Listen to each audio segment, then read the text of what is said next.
La gente grande que, bueno, se puede dar alguna vez algún gustito de pedir pizza, puede ir a tomar un cafecito con los amigos. La clase pasiva tiene la ventaja, jubilación viene de jubileo, ¿no? De disfrutar esos años de la vida después de tanto trabajo.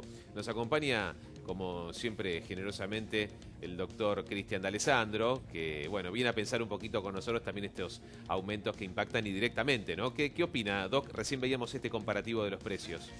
Los aumentos pegaron para todos. Los jubilados son los que peor la pasan en esta crisis, porque 3,5 millones de jubilados cobran un haber mínimo.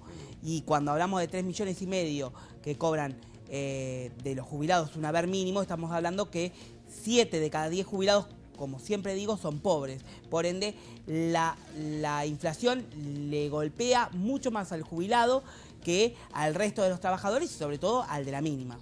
A ver, vamos de nuevo con este dato que no es menor y que impacta para reaccionar, porque fue recién en frío y no reaccionamos. En casa, 7 de cada 10 jubilados son pobres.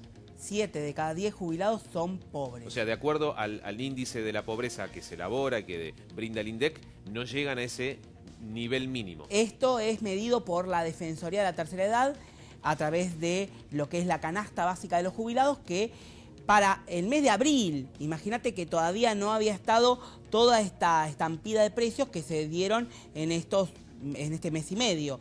La canasta básica era de 19.290 pesos para un jubilado, y lo que sucede ahora es que se estima que ha aumentado por lo menos un 10% más desde abril a hoy, todo lo que insume como costo fijo un jubilado.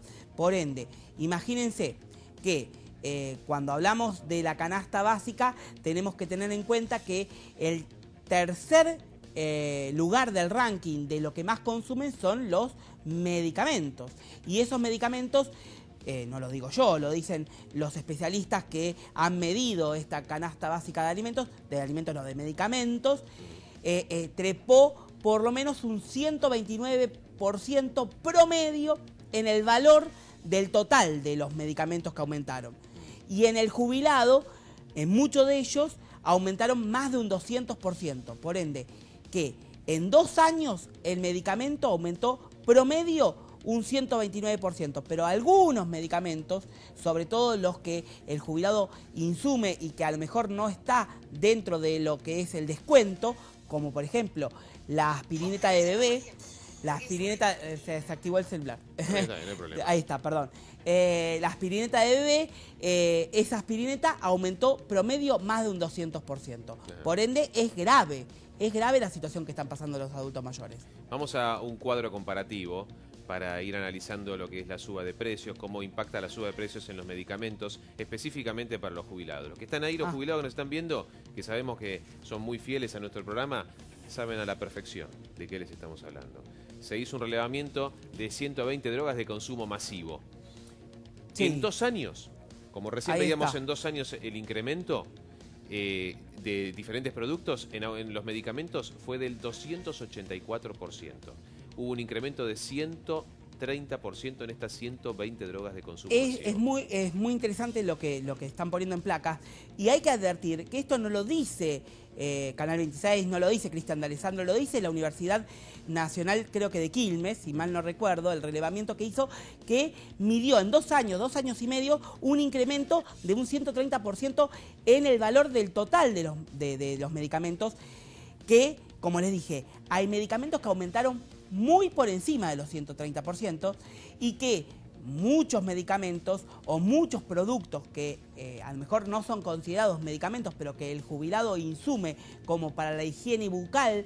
Cuando hablamos de la higiene bucal estamos hablando de las prótesis dentarias, las dentaduras postizas, que los tubitos para poder pegar esa prótesis, esos dientes, aumentaron en este último mes y medio por lo menos un 20%. Estaban, bueno, ahora está 150 pesos uno chiquito, un pomito chiquito, y el pomo un poquito más grande está 180 pesos la pegatina para los dientes. Imagínate que esa pegatina te rinde un mes con suerte, más El blanqueador, todo lo que son las efervescencias para limpiar la dentadura, está alrededor de 200 pesos también. Entonces, ahí ya tenés casi 400 pesos que al jubilado se le va por mes para limpiar su prótesis dentaria. Y eso no lo cubre el PAMI. Eso es grave. Además tenés el otro gran inconveniente que no se habla y que es importante aclararlo y hablarlo y decirlo sin tapujos y sin miedos, en los pañales. Los pañales para adultos mayores. A ver, el 15% de la población adulta mayor autónoma, es decir, que la ves caminando en la calle, sí, tiene retención o tienen problemas para retener sus esfínteres. Sí. Por ende, necesitan el 15% de la población adulta mayor pañales. Y el 50% de la población adulta mayor que está institucionalizada, o sea, internada en algún hospital o alojadas en las residencias geriátricas, necesitan pañales. Si bien el PAMI cubre, hay otros que no por pudor, por tapujo, no van a pedir el pañal del PAMI. Y esos pañales, sobre todo el de mujer, está la bolsa de 8 a 12 pañales arriba de los 400 pesos. 8 a 12 pañales. O sea, ¿cuánto necesitan al mes? Por día más o menos necesitan 2 pañales, que son esas bombachas descartables, que son para mujer y para hombre. Y ahí está el problema del packaging. El packaging de mujer es mucho más caro el pañal que el del hombre. Y eso también es grave. Bueno, ese es un dato que no se habla habitualmente. No. Hablamos de medicamentos, hablamos de otro tipo de insumos, pero específicamente de pañales y, como decía, este dato específico del 15% de la población de adultos mayores. Ahí tenemos otro cuadro comparativo que tiene que ver con los medicamentos. Para las tiroides, los que más aumentaron, 284%.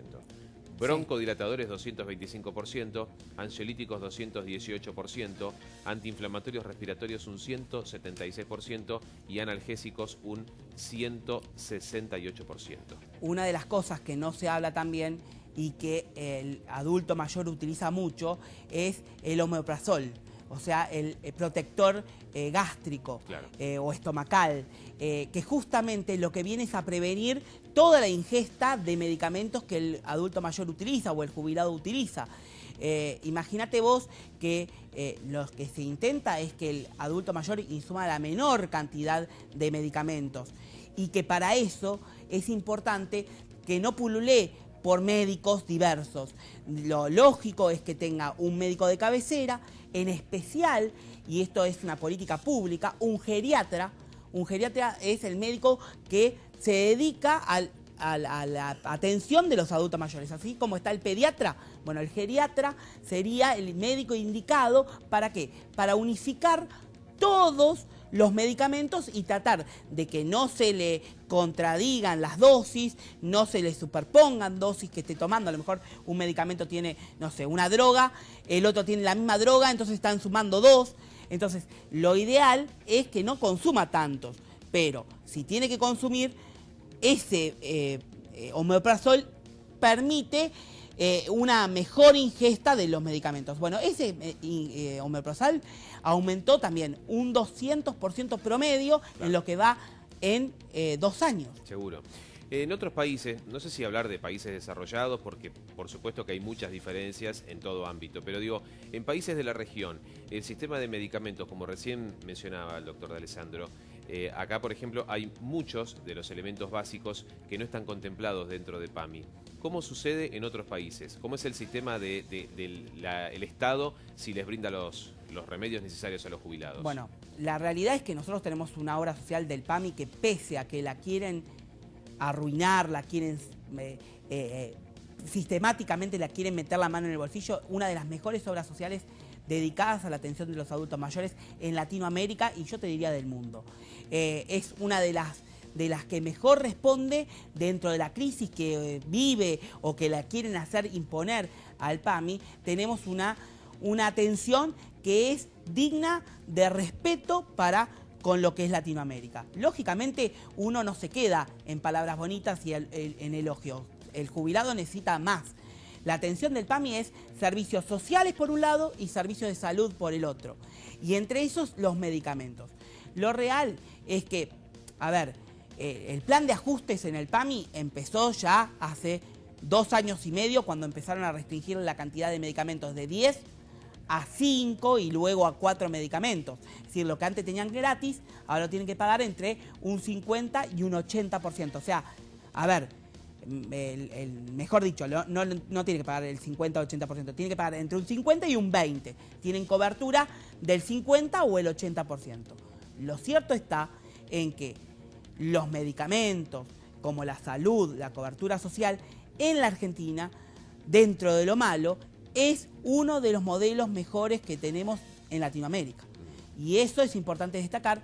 Por ende, el PAMI no tiene que ser privatizado, no tiene que ser gobernado por alguien que no conoce ni siquiera lo que es la sigla, sino tiene que estar gobernado, administrado por sus propios interesados, que son los jubilados, los trabajadores. Porque son los jubilados y los trabajadores que aportan mensualmente su cuota o su aporte para la administración y la atención de la obra social. Seguro.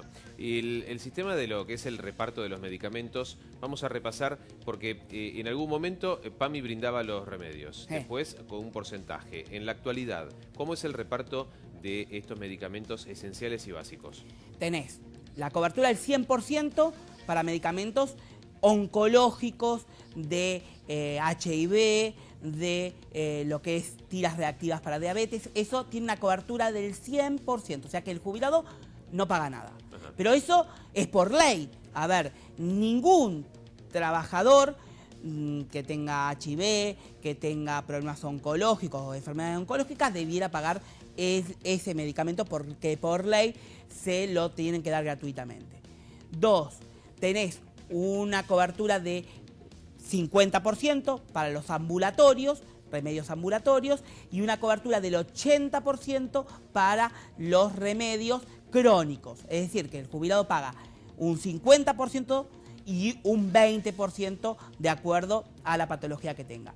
El tema es el siguiente, y esto quiero dejarlo claro, no lo digo yo, estos son los informes del jefe de gabinete de ministros cuando se presentó en el Congreso, dijeron desde el gobierno que, ¿se acuerdan ustedes cuando empezaron a revisar el patrimonio de los jubilados para ver si superaba un haber y medio de la mínima, un haber y medio de la jubilación mínima, no le iban a dar el medicamento gratuito? Bueno, o el que tuviese una prepaga, o el que tuviese una segunda propiedad, o un auto de más de 10 años de antigüedad, se le iba a revisar la obtención del medicamento gratuito. Bueno, ¿qué dijeron? Que había 1.600.000 personas jubiladas que tenían el medicamento gratuito. Y que en esa revisión encontraron que solamente se lo tenían que restringir a 200.000. O sea, que hoy se lo estarían dando a 1.400.000 personas. O sea, de 1.600.000 quedaron 1.400.000 con una cobertura de medicamentos gratuitos. Mi pregunta es la siguiente. O yo tengo 200.000 personas al lado mío que le quitaron los medicamentos, o están mintiendo la cifra. Porque 200.000 personas las tenemos a la vuelta de la esquina. Porque con cada jubilado que me encuentro, los medicamentos que antes lo tenía gratuito ahora lo tiene que pagar. Por ende, a mí no me cierran los números. Esto es dicho por el informe del jefe de gabinete que periódicamente se presenta en el Congreso, que dice que 200.000 jubilados son los que les fueron afectados y ahora tienen que pagar el medicamento. Pero recordemos que si una persona tiene una jubilación y una pensión mínima, o sea, 8.096 pesos de jubilación y 8.096 pesos de pensión, estos son 16.000 pesos, por ende, lo que antes tenía gratis, ahora tiene que pagar entre un 50 y un 80%. Muy bien, estuvimos recorriendo con el doctor D'Alessandro algunos aspectos que tienen que ver con los medicamentos, los aumentos. Hablamos de los aumentos en líneas generales, pero los que más impactan en materia de la clase pasiva, de los jubilados. Ahora, están todavía latentes los juicios contra la ANSES. Son 300.000 juicios contra la ANSES, juicios de jubilados. Todavía no hay respuesta para ver si se van a pagar en breve o algo por el estilo. ¿Actualizamos eso o sigue todo igual? A ver, recordemos que este gobierno se comprometió como primera medida a no apelar los juicios de reajustes. Es decir, que el jubilado que había iniciado su juicio y tenía una sentencia, por lo menos de segunda instancia, o sea, de cámara, no iba a ser entrado en una apelación a la Corte Suprema de Justicia. Lo que escribió con la mano lo borró con el codo del gobierno, porque lo que se comprometieron a no apelar, hoy están apelando a la última instancia. ¿Para qué están apelando? Y esto es importante recalcar. Cuando se sancionó la ley de reparación histórica, el pago, el ofrecimiento a los jubilados, entre lo que la justicia había determinado que le debían pagar a cada jubilado en su haber y lo que fijó el gobierno como reparación histórica, hay un promedio de quita de por lo menos un 70%. Es decir, de cada 100 pesos, para hacerlo más exacto, de cada 100 pesos que debiera darle por los índices judiciales, la ANSES le da un 30 pesos. O sea, de cada 100 les da 30 pesos en concepto de reparación histórica en promedio, siempre en promedio. O sea, le quita 70 pesos. ¿Qué sucede? Los jubilados dijeron, no, hasta acá llegamos, esto no me lo sacan. Siguieron en la justicia. Como los juicios no tendieron a desaparecer o a terminarse, la ANSES empezó a apelar. ¿Qué quiere? Que ahora lo que el jubilado no aceptó por medios voluntarios, que es la reparación histórica, lo acepte por medios compulsivos y que la Corte determine que en vez de 100 pesos, o sea, 100 pesos, le paguen ahora 30. Claro. Entonces, lo que no pudo lograr por medios voluntarios, le está pidiendo a la Corte que baje todos los haberes a el concepto de reparación histórica. Lo que va a generar es que el jubilado ya no tenga esa seguridad jurídica. ¿Por qué? Porque le están metiendo la mano en lo que es un derecho, no una dádiva que estuvo reclamando durante 7, 8, 10 años promedio. Está clarísimo. Doctor D'Alessandro, muchas gracias, como siempre, la gentileza. No, por favor, a ustedes, y vuelvo a decir una cosa no? que siempre digo. No bajen los brazos, luchen, no por mí, luchen por ustedes, luchen por la causa. Ustedes son protagonistas de su propio destino y acompañen los nietos, los hijos, a cada uno de los adultos mayores. ¿Por qué? Porque en definitiva, a la larga o a la corta, vamos a terminar todos en el mismo camino. Todos vamos a ser jubilados, todos vamos a ser adultos mayores. ¿Y sabe qué pasa? La reforma previsional que se viene, es muy probable que cuando los que estamos acá, que somos todos de mediana edad, es muy probable que no tengamos jubilación. Y eso es por lo menos para empezar a replantearse la situación. Clarísimo. Muchas gracias, doctor. El doctor Cristian D'Alessandro con nosotros con estos temas que tanto nos preocupan, y los preocupan a ustedes también, a todos. Es una preocupación en común las subas, los aumentos que impactan directamente en los jubilados.